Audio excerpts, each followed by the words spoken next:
ખાસ કરીને સૌરાષ્ટ્ર યુનિવર્સિટીમાં છેલ્લા ઘણા સમયથી એનએસયુઆઈ એક માંગ કરે છે કે જે વિદ્યાર્થીઓ 2019માં એનરોલ થયા હોય બેચલર અથવા તો માસ્ટરમાં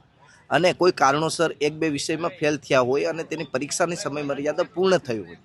આવા વિદ્યાર્થીઓની એક માંગ છે કે સ્પેશિયલ કેસમાં એમને એક મોકો આપવામાં આવે, જેથી કરીને આવનારી સરકારી ભરતીઓ છે તેમાં એપ્લાય થઈ શકે. અમુક એક વિષયમાં ફેલ છે, અમુક બે વિષયમાં ફેલ છે, તો આવા વિદ્યાર્થીઓનું માનવું એવું છે કે ભાઈ અમને એક વખત યુનિવર્સિટી મોકો આપશે તો અમે અમારું ગ્રેજ્યુએશન અથવા તો માસ્ટર પૂર્ણ કરી શકશું. અને ભૂતકાળમાં પણ